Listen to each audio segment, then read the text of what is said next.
Hey, welcome, folks. Um, 10 misconceptions and mistakes in starting a services business and how to overcome them. This is the topic of today's live stream. Thank you so much for joining. Thank you so much for tuning in to Startup with Ferris. We are here to help you succeed and avoid the mistakes and the misconceptions I had when I was starting my first business. In terms of an agenda for today, we have a whole lot to cover. And of course, we want to hear from you. So if you have a challenge, if you have a win, I want to hear from you, whether it's a challenge, a question, a problem you're facing, or a win you want to share with us, do let us know throughout this session, either in the comment section or you can DM me on LinkedIn. So we will be covering we'll be focusing on five misconceptions and mistakes, but I want to make sure that for those of you who are just joining today, I don't want you to miss out on what we covered in a previous session. So I'll cover the first five fairly quickly, and then we'll jump and spend more time on the 6 to 10 misconceptions and mistakes that a lot of new business owners face. And I will also share with you an update about our coaching and training program that you might want to also listen to. Cool. Let's see. Make sure just tech is all good on our end. It looks we are in a good spot here. So, in terms of for those of you who are just joining our community, a bit about me. This is my seventh venture. Been in Silicon Valley since 1998.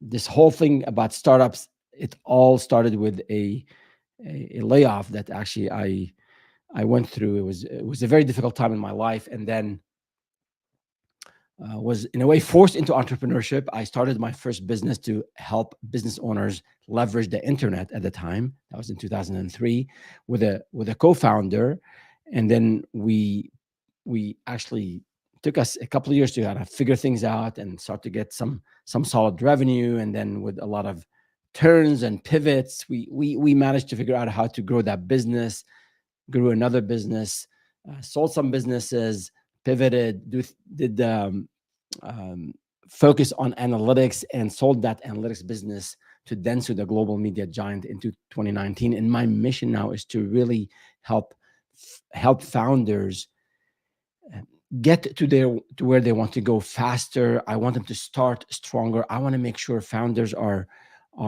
they have access to resources. They have access to maybe not the exact roadmap that I went through, or my own journey, but there are a lot of things that I think founders can learn from the journeys of others.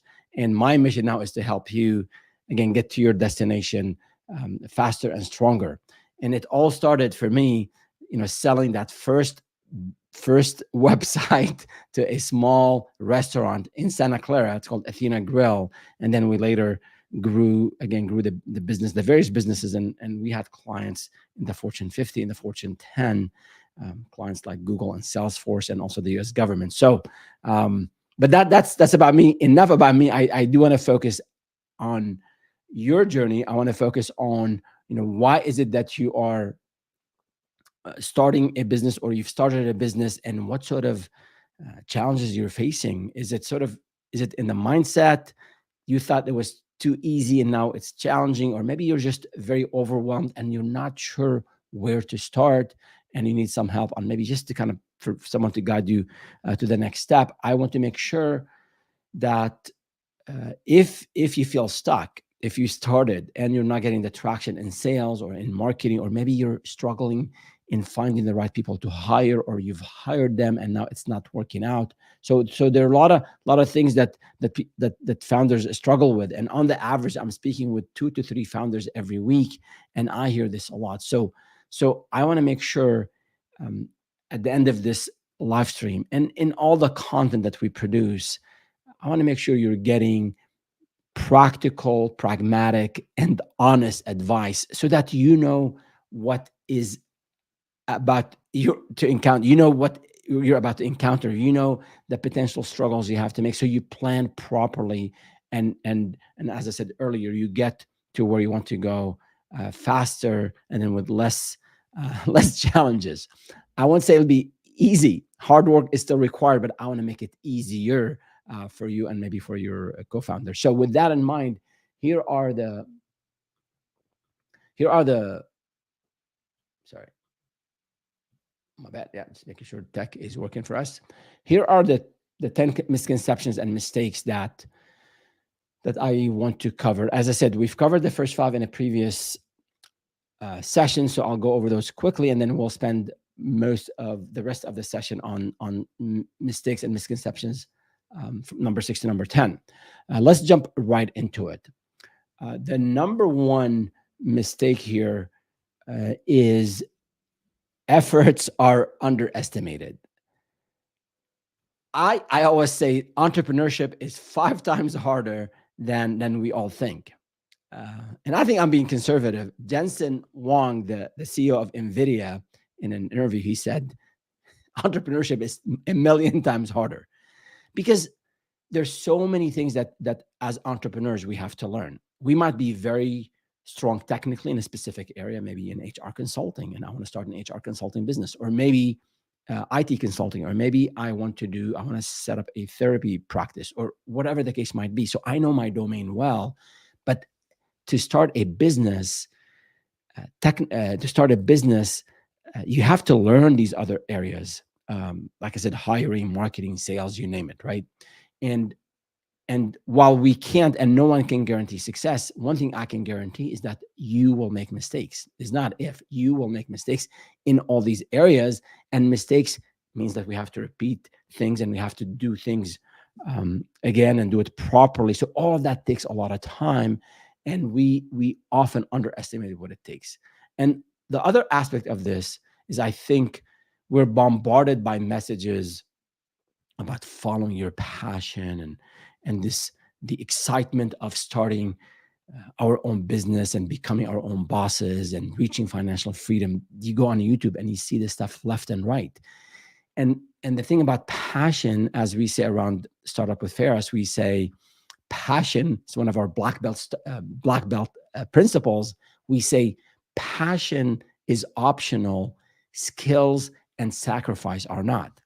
And Martha Stewart, in her book on the 10 rules for business, she says passion is less about enthusiasm and impatience and more about learning. So the hype around us, the this fascination of I want to be my own boss and become a millionaire, and this sort of these get rich quick schemes, I think they add uh, to this area of where we underestimate the effort, because we want to jump in, we don't vet the idea, we don't do the right planning, and we end up way underestimating what's involved. So the solution here is that I don't want you to be part of the statistics where 90% of companies fail after X number of years. I want to make sure that you understand what's involved. I think by doing a little bit of planning, and we'll talk about that later, I think speaking with some advisors, researching, you'll know what's ahead. You'll never get it right 100%, but I want you to be off by 10, 20, 30%, not off by 80 or 90%. So that's on that first mistake that a lot of new founders um, make. Number two here is on technical expertise and folks who are really strong in an area. So they have maybe they have a PhD in let's say industrial engineering, or maybe they have the highest level of certifications in quality assurance, or they might be the top, I don't know, cloud architecture. They have the top cloud and data certifications from Google and Amazon and Microsoft, and they want to now start a consulting business. So these impressive backgrounds and that technical knowledge, most people think it's enough. These are enough, and that's a huge misconception. These impressive backgrounds and the skills and the talents that you have are amazing. They're essential. You can't have a business without them. How can you lead people if you don't know, if you're not an expert in your domain? You can't really start a business and you don't know anything about the domain you're selling that service in. So that's essential. The technical knowledge is essential, but it's not sufficient because of what I said earlier. You have to learn about the other aspects of the business. So you can have the most amazing LinkedIn profile. You can have the most amazing website with all the certifications and credentials and maybe patents. But if you don't build the business muscle, you can't really take that business off the ground. You'll struggle. And I spoke with a founder. He and his co-founders both, this is recent, last week, both have PhDs in their area, and they're struggling with sales. And I told him, you and 70% of founders, you don't have the sales background, the marketing background. So you just because you have the credentials, it doesn't mean that business will come your way. In the old days, we used to say, build it and they will come. It doesn't work anymore. So you have to be out there networking. You have to be out there learning how to market, how to sell. Selling is key, is essential. You have to be able to sell. You cannot outsource sales. Later you can. Initially, you have to figure out how to sell, how to tell the story on how your service will benefit your audience, your potential customers. So that's on number 2. Number 3 here is also, I want to make sure tech is working here as we go. Another misconception, it's about, I want to make sure here tech is working for us. All right, I see an error. I want to make sure everything is working well. I think everything is working well, but not sure why this error is showing up here, popping up on my end. But number 3 is another misconception: boring ideas aren't worth pursuing. And that's especially those of us who have deep expertise in an area. Excuse me. We might think that people are looking to solve complex problems and they'll hire us for the most challenging tasks. That might be the case, and maybe you can charge a premium for that. But to me, it's fascinating to learn and observe why people, the psychology behind why people buy, how you and I buy whatever, whether it's a fancy shirt or whether a nice car, or people buy for so many reasons. So you, as a service provider, as a consultant, you have to understand that. So people buy from you maybe for your expertise, because you are maybe the most amazing tax preparer who know their domain really well, or maybe a financial planner. Maybe people want to hire you not just for the expertise, but also because they want to save time. Maybe they want to hire you because of convenience. They know what to do. They know how to do it. They're good at it, but they just want you to take care of maybe their payroll, or maybe they want to hire a virtual assistant, whatever. And maybe you have a virtual assistant business. So people buy for convenience, to save time. People buy maybe to get that peace of mind. They want to reduce the risk involved. Maybe they want you to do a financial audit for their books. Maybe they spend more, attorneys come to mind when we think of these aspects. So another reason why people buy, think of social proof. So they want to say, hey, we are working with the top consultant, or we are we've got this certification through this company.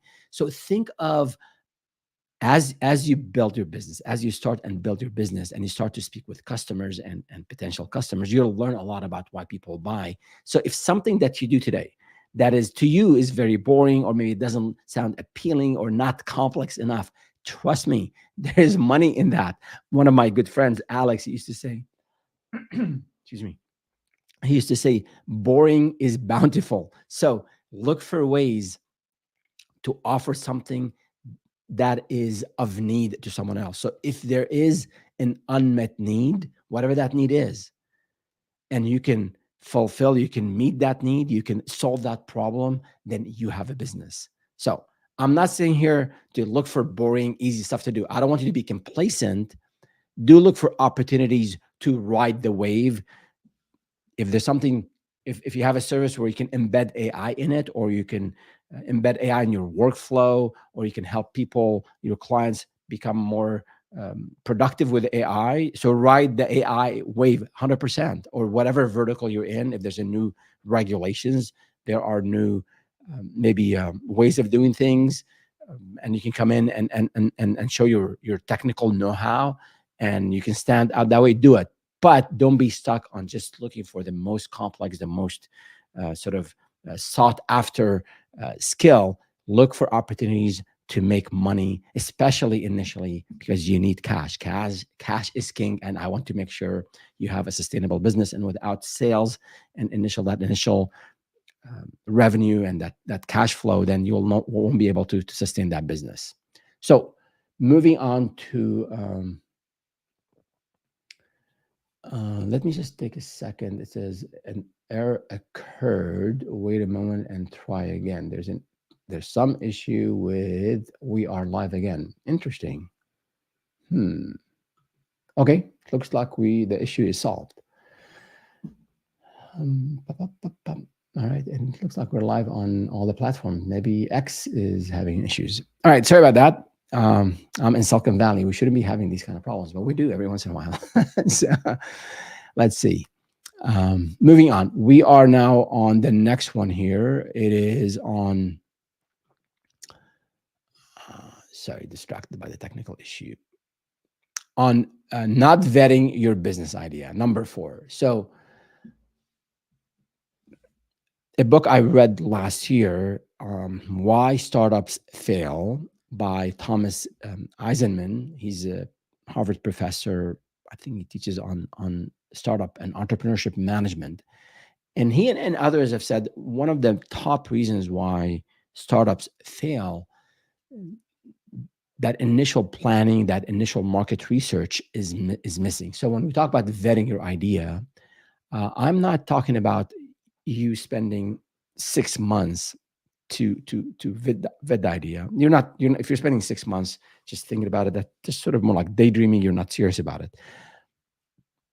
And I don't want you to launch a business, leave your business and launch, leave your job, leave your career and launch a new business without some planning. And we'll talk about under planning and over planning in a minute. But what I want you to do in terms of vetting the business idea, I want you to use that 10+5 rule. So what is this 10+5 rule? I want you to speak to 10 people who are likely buyers in your network. You don't have to go far. In your network, people you know, ex-colleagues, ex-suppliers, ex-customers, families, just tell them about your service that you're thinking to launch, and get their feedback and see if they would be interested in buying, or maybe they think of other people who would buy that service. So talk to 10 people. Also, research the heck of the top 5 competitors or other vendors who sell what you are thinking of selling. So see what's out there in the market. Go and read every piece of content they produce over the last 6 months. Go and just scan like their entire website, their social media profiles. See if you can get a hold of people that they've sold to, maybe in your network. If you can get a hold of a proposal they've sent, search the internet, ask ChatGPT, ask Gemini, do whatever you can to gather as much information as you can about these competitors or these suppliers. And then with that research, talking to 10 potential customers and researching 5 competitors, then you look at your own skills, what you know, hard skills and soft skills. And you should be able, I would say within a week or 2, depending on your schedule, if you're working full-time and working 50, 60 hours a week, I'm not going to expect you to do this, in a couple of days. But within no longer than 2 weeks, I want you to identify what will make you stand out based on what you've learned from what people would tell you their pain point. They'll tell you what needs they have. You'll learn from competitors how they're pricing, how they're packaging, and then your own skills, what you're really strong at, and maybe what you're not very strong at. So, but equipped with that knowledge, you should be able to articulate the fancy word we say in marketing, that your unique value proposition, your UVP, and should be able to start pitching that idea, having some conversations with people who would buy from you. So again, you don't need to spend months. I don't want you to spend a whole lot of time researching and not acting. I'm all about execution. I want you to do some research. I gave you the 10+5 rule, and then that should be able to really help you vet your idea and be ready to go out and sell it. We move on to number five, mistake number five, and that is multiple ideas. So we talked about vetting your idea. Another issue that I see a lot of founders fall into, I shouldn't say a lot, some, is that they have a lot of ideas. Now, it is totally okay to have a lot of ideas, especially initially if you're not sure. And not everything will stick. So you have to try different things. That's just part of the process. But if you're trying to chase, as the saying goes, two rabbits, a person chasing two rabbits will end up with none. So I want you to avoid what I hear and what I see. For example, a founder I spoke with, let's just call him Tom for now. He had three ideas and they were not in the same area. One was in tech consulting, one was in retail, and one was overseas with another person on some um, on some auto accessories business. And for a long time, he's debating what he wants to do, this one, that, or the other. I met him a few months later, and he's on his fourth idea. So, chasing a lot of ideas is for a long time is just not a good practice. So it's okay to have different ideas. It's okay to maybe do a bit of vetting for each, but at one point the solution here is that you have to focus. So the solution is focus, focus, focus. Because if you are trying to, you won't have the time to properly vet all these ideas. And it might be, again, you might have to start on in one direction and have to pivot. That's just, if you're hitting a wall and you have to just pivot or make a turn, that's just part of the journey. But it's really hard to do all the proper vetting on the proper business planning on multiple ideas at the same time. So do that initial vetting, speak with people about these different ideas, and then focus on one, commit more to it, and then if you end up getting stuck, maybe you go to your next idea, and then you can jot down if you come across other ideas, other good ideas, just jot them down so that in the future, maybe when you have more resources, you can start another business. But initially, focus, focus, focus. So those were the first five mistakes and misconceptions. Now we move on to number six. And for those of you who are with us here live, if you have a question or a comment, or you want to share a story from your own journey, please leave us a comment on the platform you're on. I should be able to see all of it, or you can direct message me on LinkedIn, and then we'll be more happy to share your comment with the community. Or if you have a question, I'll be more than happy to answer it. We'll have a Q&A session at the end. So number six, another mistake that many of us make, under planning. So as I said earlier, we're fascinated by what we hear and what we see on YouTube and on Instagram and all these instant, overnight millionaires and the self-made billionaires and all of that. We're also fascinated by the stories. At least maybe I hear this more often than not in around Silicon Valley. But this founder who was maybe at a bar, maybe still on campus when he or she were in college, and one afternoon, one evening, they were inspired and they wrote his or her plan on a piece of paper or on a piece of napkin, and then it's $1 billion company. My friends, this is not reality. You can't have $1 billion company or $1 million company or even 6 digits in revenue on a piece of napkin. It might start off on a piece of napkin, and I have one somewhere here from my very first business. It's actually behind the camera, but we did have a one pager when my business partner and I were brainstorming what we want to do, and we had a five-year plan on one single piece of paper. But after a while, you have to start to do a bit more research, and you have to also plan, as we said, your business idea, that's one thing, but also like how you will be running this business, especially if you have other people involved with you in this business. So for example, if you have a business partner, you have to set up the legal entity. You have to decide who owns what. That's one thing you have to plan for.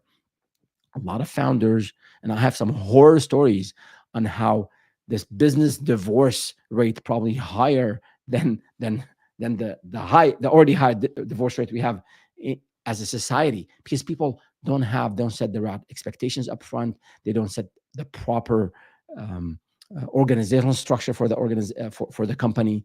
They, for example, I'll give you an example: responsibilities. Who you and your your business co-founder, your business partner, who is responsible for what? Are they putting in time and money and you're doing the same? Or are you putting a lot of time and they'll be putting a lot of money, or vice versa? So discuss with your business partners, plan for who's calling the shots on what, how decisions will be made, who owns what. I mean, equity is really important. You got to protect your equity as a business owner. So you can't just get your cousin Tommy to work with you this one summer, uh, while before they go back to college, and tell them, hey, I'll give you 5% equity. You can't do this stuff. And I'm not making up what I just said. I hear founders do this, where it's very sort of loosey goosey. It's people are just not putting the time up front on these very, very important issues. While you might be working with your best friend from college, from high school, an ex-colleague that you and he or you and she, that you just work really well, you understand each other, you compliment each other. But if you don't discuss and agree on these different responsibilities and ownership and equity and decision making, your business will suffer. You could potentially sever those relationships. So spend the time. Don't cut this short.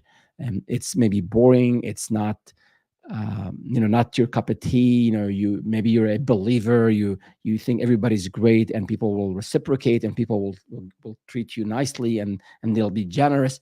All that is one thing, and then having stuff documented, agreed upon, is really important. So, in addition to that organizational structure and responsibilities, you obviously have to plan for the service that you want to offer, how you want to package it, how you want to sell it, pricing, how you want to go to market, all of that.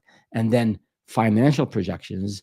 It is is probably the most important aspect of all of this, is that I want to make sure that you are building a sustainable business. I want to make sure that you understand that with all the best of intentions, well, all the 60, 70 hours a week that you're putting in, sales might be delayed. Customers might cancel contracts on you. I was just speaking with a good friend of mine who he and a few of his uh, industry colleagues, seasoned folks, seasoned consultants, they started a business and they can sell to Fortune 50. They're great at what they do. And they had an amazing contract with a top brand, and the brand was going through some restructuring, and the contract was canceled. So these things happen. So financial projections, you have your sales plan, you have your expenses. You want to make sure that you really minimize any overhead and any expenses initially, but the projection in terms of cash flow, in terms of how you'll be paying for yourself, your partners, maybe some essential, that's really important. So I would say have a very conservative sales projection plan, meaning if you think you can close the first deal in 3 weeks, maybe make it 6 weeks, right? So have a very, very conservative outlook on sales, and then make sure you've covered all your expenses. Like don't be conservative on the expenses. Things will come up. You need money for marketing. You need money maybe to go and exhibit at a conference. You might need to uh, go and travel someplace. You might have to go and you might have to hire sooner than you thought you need to. So have your financial projections. Spend some time, get someone to help you in this area. I'll talk about it in a second about accounting and finance, but don't just sort of I mean, it's okay to hope for the best, plan for the worst and hope for the best, but I don't want you to rush the financial projection aspect of things. And we do have some content on this. I believe we have a live stream. Yes, it was a live stream on the financial runway. If you are working today, you have a full-time job and you want to start your own business, So I produced a 6-month financial runway to look at your personal expenses, your business expenses, what it takes to get to that point where you can bow out of your job and start your own business. You can use that same spreadsheet. We had a kit that you can use to help you plan some of your expenses for the business. So don't go short on that. And thank you.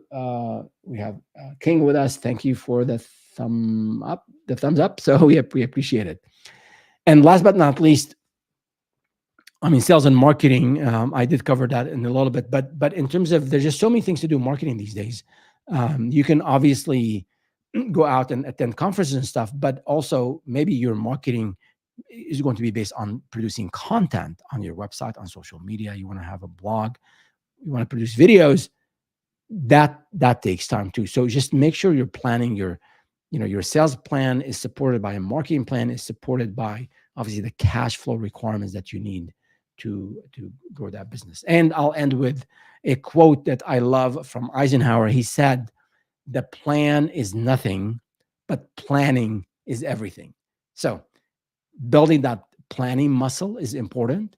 And because planning is not one and done, you might need to do a whole lot more planning up front, but every month you want to review your actual versus planned. Every quarter you want to see sort of bigger picture, and every at the end of every year you want to look at what happened, what you learned, the mistakes you made, maybe a SWOT analysis of sort, or kind of planning for next year based on what you've learned last year. So planning is something that you will need to do regardless, whatever phase you're in. So that is on number 6. The next one here in front of us is number 7, doing your own legal and accounting work. And that is a big, I have a very strong opinion on this. Never, ever. Some of these things almost always, you don't want to do in-house. You want to get a specialist to do this for you. On the legal front, I'm not a fan of you spending your hard-earned dollars on attorneys. I know attorneys are expensive, but you need to allocate some budget to work with an attorney. Initially, as I said earlier, to set up maybe your operating agreement, your shareholder agreement, you and your co-partners, you and your co-founders. But later, as you start to grow the business, you'll hire contractors, you'll hire employees, you'll have maybe you have some IP, intellectual property you want to protect. So having a trusted attorney that you can go to, and they can customize these agreements for you and for your business is really important. I think a lot of people these days, they can go on ChatGPT and give a very, very well thought prompt and ask these questions. Like, give me a template, give me a legal document on hiring a contractor, and give maybe some background about your business, and I think you'll get an okay document. That's not sufficient. You might want to do that and read it and understand what is in this contract, but always get an attorney to review this and make sure, because they understand the latest in terms of regulations, in terms of maybe in your state, there are different regulations than maybe in another state. If you're hiring people in other states, what is it that you do? And also, I think around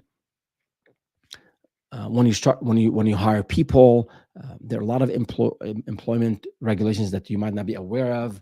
Contractors, the same. So do your own research, learn about these areas of the business, because as your business grows, you are going to hire more people. So understanding more about hiring is important, but then don't just go and get a template from Google or from Gemini or ChatGPT and just use it. That is going to cost you dearly. Trust me. You have to allocate some money for legal and also for accounting, which is my next point. But on legal, I know attorneys are expensive. So do your homework. As a business owner, one muscle you have to grow is got to haggle a little bit. You got to negotiate. So find maybe a starting attorney who's willing to give you a discounted rate, and you tell them, hey, you help me now. As my business grows, I'll work with you. I'll send you more business. I'll refer you clients. So find a way where you're not having to pay $4.95 an hour or $500 an hour. Find an attorney who would, again, help you and understand your business. They might give you a package. They'll tell you, I'll set up your agreement for such and such. And then there are others, there are LegalZoom and others. I like to work with an attorney because you'll run into a lot of needs, legal needs, as you grow your business, that you need to lean on someone to help you. You might get into a mid-size or like a large company who wants to do business with you, and they'll send you their own service agreement that you have to sign. And potentially this could actually uh, this agreement that you don't look at properly, it could actually drive you out of business. They might have so many requirements that you cannot make, that you cannot actually deliver on, and you'll be liable for things. So make sure again you have a trusted advisor, a legal advisor that you can lean on, and again you have to pay, but find ways to maybe find an attorney who can maybe work with you in this early stage of the business.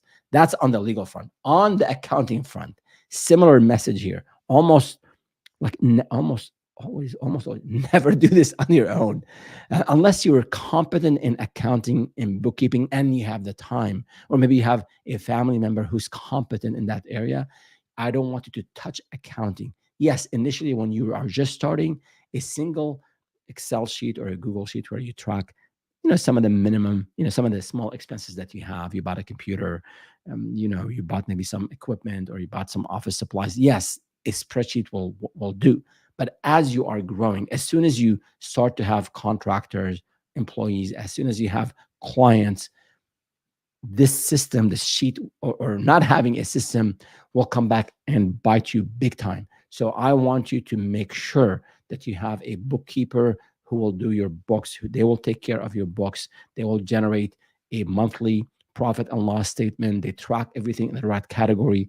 Yes, you might have to pay initially maybe a couple $100 a month, and money is tight, but trust me, you will pay dearly. It'll cost you so much more money and hassle and headache in the future if you don't have your books in order.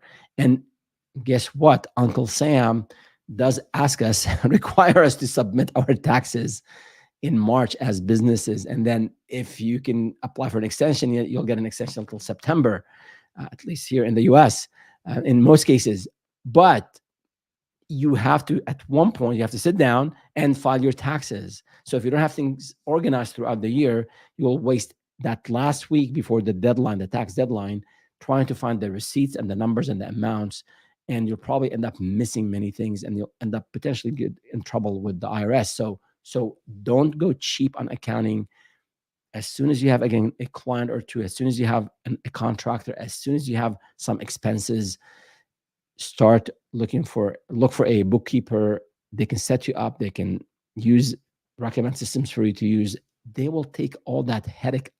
They'll take on all that headache from you, off of you, and then you can focus on growing the business.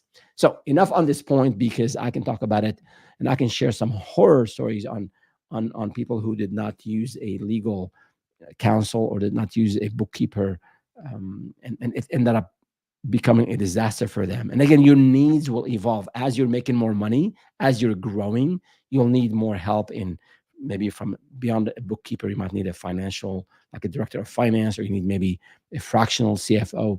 Your needs will evolve, but do invest in this area. And one Japanese proverb comes to mind here, that the sweat that you don't shed when you're young will become tears when you're old. So the same thing, the penny that you're trying to save now, and the effort you're trying to save here on an attorney or an accountant, that will cause just serious issues in the future, especially if you want to grow the business, get investors, get a loan, sell the business. If you don't have your accounting in order, you don't have your legal documents in order, it will make your job extremely hard.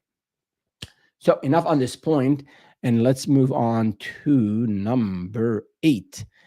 And we have 3 more points to go. Over planning. Number 8 is over planning. So this is the opposite of under planning, of course.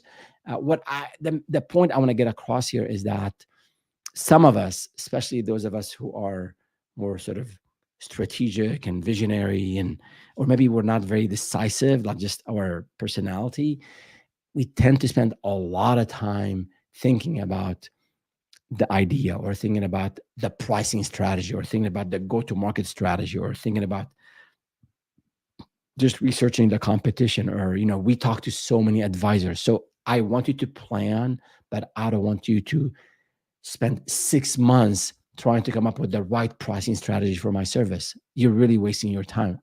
I would say vetting the whole idea, you should do that in 2 weeks, as I said earlier, not in 6 months. I would say speaking with more than a couple of, maybe two, three advisors, you will be getting confusing messages. So narrow down your focus, and don't just sit at home watching YouTube videos, including mine, and not executing. Ideas are there. You have to really execute on these ideas, and part of getting a business off the ground, part of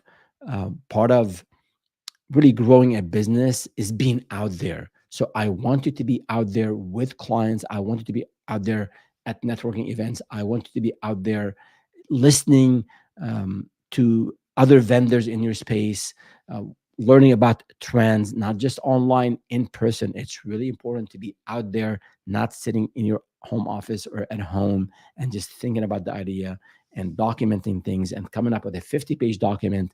That is not helpful, because you need actual data. And more importantly, you need to be out there talking to people about your business. You have to build this muscle of speaking to strangers about the benefits you have for them. And that requires you being out there. Unless you happen to be amazing and you're strong in content writing, and you're doing an amazing amount of content production, whether it's video or social media posts, or content on your site. If that's just of your own way of your main way of attracting leads, that potentially could work for you. But in a lot of other cases, you have to meet people, you have to connect with people to hear them out and learn from them, and also build that muscle of starting a conversation, and pitching, and getting these leads and nurturing these leads. So there's a bit of balance. Don't want you to under plan, don't want you to over plan, but the idea is do a little bit of planning.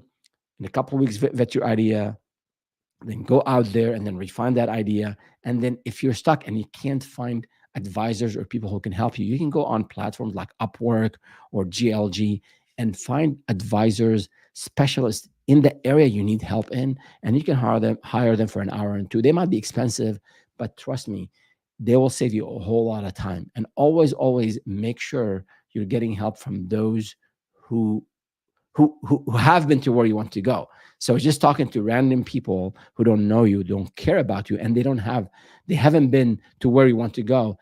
Talking to these people will not help you in your planning. But find people who can give you, if you're looking for, like, financial planning is not your thing, you're not good with spreadsheets, potentially find someone who can come in, and you give them all the inputs, and they can come back to you with a financial plan, and that will save your time, and make sure you are starting right. So that is on number 8. So a couple more to go here. Number 9 is not reaching out to your own network, and that is a big mistake that a lot of people make. And I would say, not one of the most underutilized asset that one of the most underutilized assets we have is our network, our family, our friends, our ex-colleagues, our ex-suppliers, ex-customers, people that I don't know, we run with, or we go to gym with, whatever the case might be. We have a lot of people around us who could be of help. And remember what I said earlier, no one is self-made. No one makes it on their own. We all help each other out. Many people have helped me along the way. And that's why I have these Ask Ferris sessions. We don't charge. They're available on our website. You can go and schedule a time on my calendar. And I have a few slots every week where I just go out and help, because so many people help me along the way. So a lot of people don't leverage the network. And part of it is, I think, young folks, and I speak with a lot of young graduates, they're looking for career advice. A lot of the young graduates, maybe they're shy. I'm going to speak to someone like my dad's age, and not sure what to say and how to say it. That's okay, my friends. People want to help. Also, Older folks, they might be shy, or maybe they have too much ego, and they don't reach out. So reach out to your network. It's really important. A lot of people are out there, willing to help. A lot of people are semi-retired, or they've retired and they were executives, or they were they built their own companies. They would love nothing more than helping the next generation of founders. So reach out to people. You do not have to pay for advisors. If you can, and if you want something very specific, you can. And I think that's a valid way of getting help. But initially, you can, if you're short on cash, you can find others who can help you. And I always say, in terms of being out there and networking and talking to others, only great things come out of networking. I'll give you a recent example. I was at a local event here. I met this gentleman. His name is Brent, amazing guy. So we talked about what we do, what they do. And then he said, "Oh, let me introduce you to a friend of mine." And actually ended up introducing me to three people who potentially would benefit from the content that we produce, and from our Black Belt Startup program, the training and coaching program that we have. So thank you so much, Brent. That was very helpful. Now, he introduced me then to another person, an accountant. I spoke with her, and then it just happened that right after my conversation with her, the same afternoon, I spoke with a friend of mine who was looking for an accountant. So I just made an introduction, and now my friend has an accountant helping him out. The accountant got a lead, and I added value. I helped out. So it feels great all around. And this all came out of a networking event that I attended. It took me a couple hours to go there and to network and speak with people and hear about their businesses. And this one gentleman, Brent, he's a super connector, and he ended up helping me establish many connections for my own business, and I also helped him and his network. So networking works really well. It's not just you take, you also have to give, you have to reciprocate. So be out there, ask people, tap into your network, not just for leads and for business, but also for people to help you get your business off the ground. You will find so many experts that will help you, and they will give you advice. And then you'll also, even if they don't need your business, the people in your network, even if they don't need your business, they will give you maybe referrals, or they can think of you for the future when they have a need for what you offer. Good. That is on number 9. And the last mistake that I want to cover today is and that's number 10, is being too picky about pricing and clients. So you started a business and you have an ideal client. I want to sell, let's just say, IT consulting to people who have e-commerce platforms, and I want to work with these top providers, and I can charge $10,000 a month for this, right? That might be the case.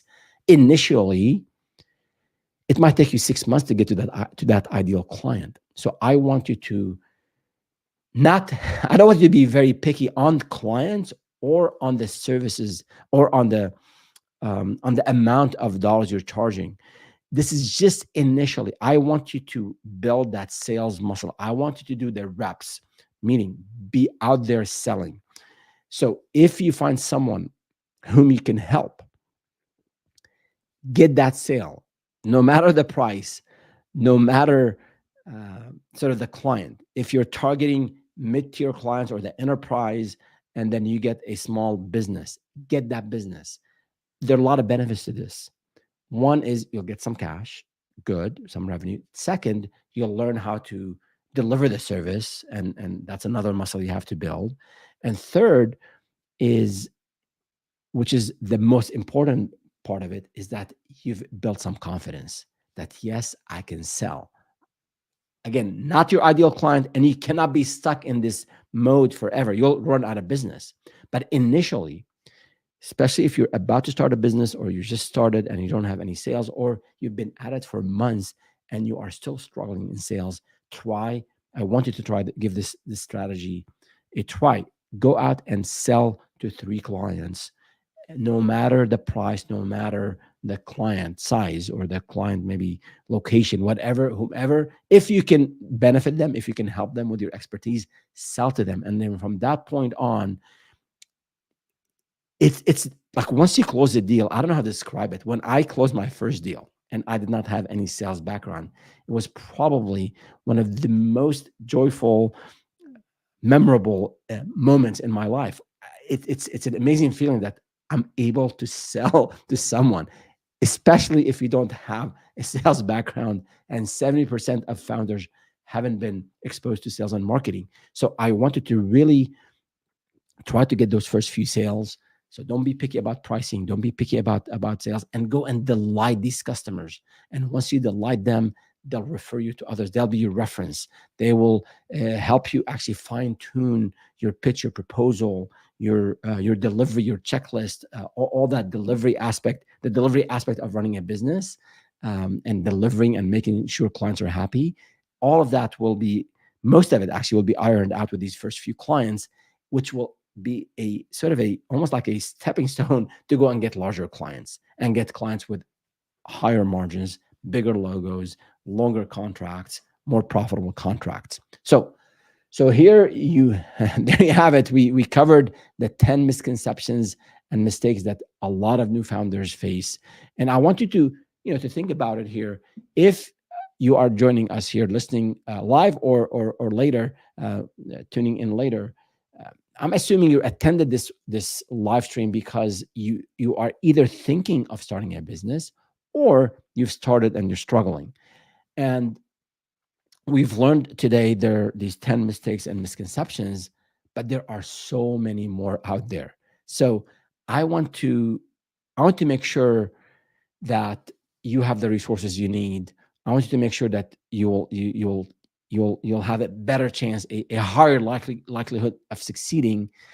And I think to do that, you can do this on your own. You can sort of conquer this journey on your own. You'll run into maybe some struggles. You'll have to pivot and make turns, and and and and and you'll have to overcome some obstacles, and you can do that on your own, and a lot of people do it.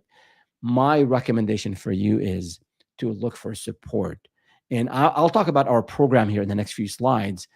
And what I'm saying here, you don't have to get the support from us. You don't have to go to Startup with Ferris or to Black Belt Startup and get the support from us. My recommendation to you is to avoid the number one mistake I made when I started my first few businesses, is that I did not seek the help of advisors soon enough. I would have done we got to seven figures in business. We got to eight figures in business. We're fortunate to have an amazing team who got us there. I could have done it in a shorter amount of time. It can be done, and I've seen it done in a shorter amount of time when founders are seeking the help of others, because you'll avoid a lot of the common mistakes. And I think the people that you reach out to help you will help you get there faster. So that is what I'm sharing with everyone, is get the help of advisors, a mentor, a coach. And it doesn't have to be us, but if you're interested in the content we're producing, I'll be more than happy to also introduce and share with you our own Black Belt Startup program, where it's a training and coaching program that has a curriculum about all aspects of the business: back office, mindset, sales, marketing, hiring, everything you need for it to run a business. Not only you have the curriculum that it's self-paced, you can learn on your own at your own pace, but also we'll help you with a personalized roadmap for the first few months. We'll have an hourly one-on-one with you, monthly one-on-one session with me, and then we also have office hours, weekly office hours, where we can come in, you can ask questions, you can hear from other business owners, and have that learning environment for all of us. And then we'll have also specific assignments, and you'll get feedback on those assignments. So that is what our program offers, and it is, as you can tell from the title, it is based on principles of martial arts and business. I happen to be into martial arts. I'm a third-degree black belt in Aikido, and we have a video on martial arts principles in business, and about having the discipline, having that open-mindedness, having need to train that deliberate practice, doing the reps. So we combine the martial arts principles with the business principles, and make sure our framework around helping people grow and scale is based on on time-tested principles, and you don't have to be a martial artist to learn from it. It's just that road to mastery that is so that you see and you live through if you're a martial artist, and that road to mastery in business. I think doing that with a coach, with a mentor will help you get there, get to your destination again faster, and help you achieve your dreams. So my promise to you, part of this program, is if you follow the program and if you do the work, there's some work on your part, we will help you get your first clients, 3 clients in the first 90 days. And then I think what's more important is we'll help you build the foundation to go to 7 and 8 figures.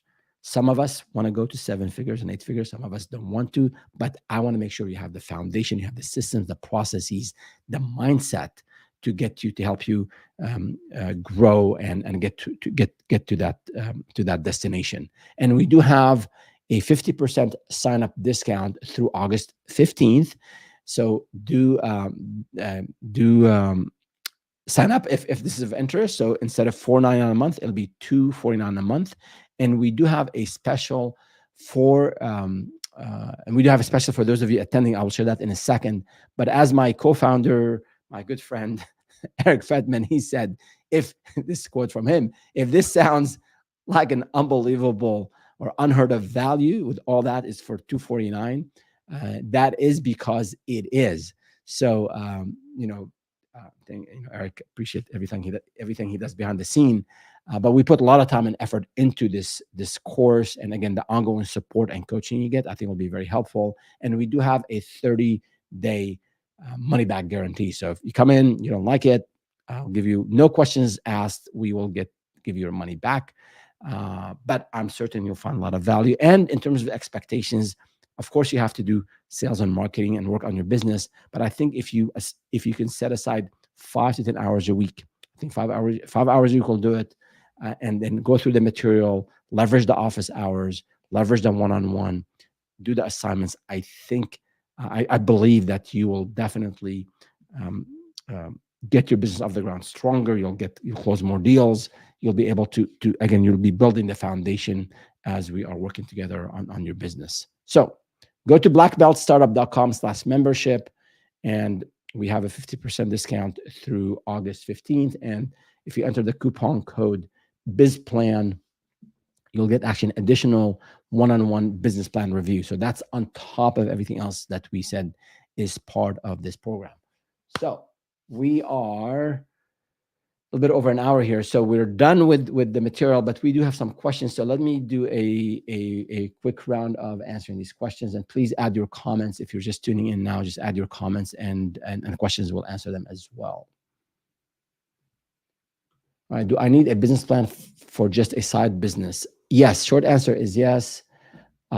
You do need a business plan for a business. Now, if you're just trying things out, if you're not sure if this is going to fly or not, I think it's okay to try an idea for a week or two or a month or two. But if you're serious about a business, whether it's a full-time business or a side business, you definitely want to start using that methodology that I mentioned earlier. Start with vetting the idea, 10 plus 5, 10 potential buyers, 5 competitors, and then go out and start building out the different components of business planning. We do have a playlist on business planning. If you go to our channel at Startup with Ferris, you'll see a playlist on business planning. Feel free to make use of that, and we'll add that to the show notes as well, to the description. And thank you from LinkedIn. This is an amazing deal. We appreciate your comment. Thank you. I hope you take advantage of it too. What else do we have? How much do I have to spend for accounting and legal support? Legal support, if you have a co-founder, there's the legal formation set up. You can do a lot of stuff on your own. I like to work with an attorney. That's my recommendation, because they can tell you whether you should do an sole proprietor, an S corp, a C corp. They'll go through the pros and cons. Do some research on your own, and go in and hire a lawyer for maybe 30 minutes to tell you the lay of the land, and then they can help you. They can give you maybe a package to set up your company, and then initially, if you have partners, you definitely, it's a must have a partnership agreement, an operating agreement.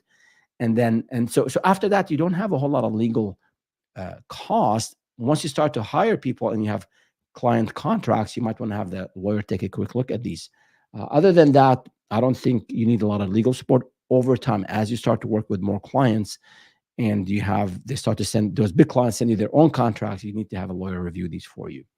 Accounting, the same thing. Initially, it might be like $100 a month just to set up QuickBooks or whatever system your accountant recommends, and then just adding those expenses as you have more revenue and more expenses. I think you'll need to add more to it. So I mean, there are different percentages. There are people say like 1% on accounting. It really depends on the business and the business model, and how many clients you have and how many people you have. But initially, it'll be a little bit, maybe $100 a month for the first couple of months because you don't have anything to account for.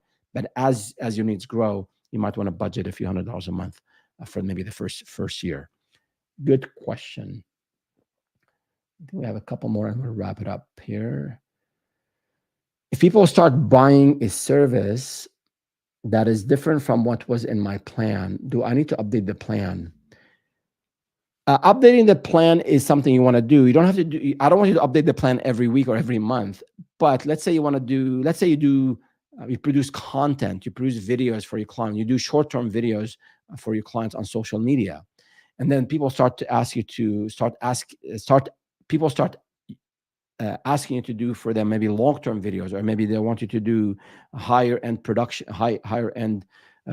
type videos. So that's a new service for you. Or maybe you just tell a good story and you help them write these scripts, and now you want to write for their blog. So you can always expand the services that you offer. I would say when you do like maybe a 6-month evaluation, or maybe like end of year evaluation, see if you want to invest more resources in some of these new services. So I wouldn't change the plan every time like there's a new thing that you're doing, but every quarter, every 6 months, take a look at what worked, what hasn't. Maybe you'll find that one service that you're spending a lot of time on is not very profitable. You're barely making a profit, but this new other service is significantly more profitable. So you can gradually pivot to this new service. Good. What else do we have? Let's see. We have, I think, I don't like asking for help. I don't think that's a bad thing. Because I want you, another principle we have, another black belts principle, we say learn, implement, then seek help. So I want you to learn on your own. I don't want you to go and ask for every little thing. If you are going to speak with an advisor, I want you to be prepared. And part of preparation is you have practical experience or you've learned a lot about this. So I'm a bit more shy, especially when I started, and there's a bit of maybe of an ego. Like, I'm not going to go and tell people that I'm struggling. But I want you, after you have some practical experience and after you've learned on your own, my friends, everyone got help before they got to where they want to go. And I'll quote the late Susan Wojcicki, the former YouTube CEO. She said, "Don't be afraid of asking for help. No one succeeds alone." So it is okay. You might have to overcome that shyness or that fear or that maybe a little bit, ego of asking others, but it will save you a lot of time. And at times, you might just pay for that help. And if you have the financials, and if you have the cash flow, and you hire specialists, then you're paying vendors to provide you help. But initially, as you start your business, you don't have to spend a lot of money on advisors. Just do your own learning. When you're stuck, I think seeking the help of advisors in your network is okay. A lot of people want to help. Trust me on that one. And I don't know if we have one more question or that was the last one. Yes. Should I agree to work for free in the beginning? In the beginning, maybe one project, one client. Again, I wanted to build a sustainable business. So in line with what I said earlier about not being picky with clients or pricing, a general answer, and again, there are always exceptions, take on a small project for free, maybe for a nonprofit or maybe a friend of yours, but do set some parameters around this project. Even if it's free, make sure there's a contract with a zero value at the end of it, but make sure you define the scope, what you're doing, what they're doing. A lot of times, if we do things for free, people on the other end, they don't take us seriously, or they just don't invest time and effort into it. So there's that kind of balance. But I would say, in terms of, if you want to make sure you hone your skills, your delivery, your maybe your templates to deliver your service, it is okay. But obviously, this is not sustainable. So maybe do it initially on a very, very limited scope, or maybe add on a free service, like say, I'll do this for you, but then I'm going to give you this other service at no charge because I love you and you're great, and all that good stuff, right? So yes, that's the answer there. I think that is the end of it. So thank you all so much for tuning in. And if you have any questions, anything we did not cover, or maybe we rushed through, I know I was rushing through a couple of points, please do reach out to us. You can go on blackbeltstartup.com and find more information about our course. You can go to startupaffairs.com and also find, we have a daily newsletter, the Daily Advisor, and of course on YouTube you have at Startup with Ferris. We have a whole lot of content on all things entrepreneurship. So check us out. Check us out there. And if you're liking this content, hit the like button and subscribe to the channel and share this content with those who might need it. Thank you so much, and see you next time.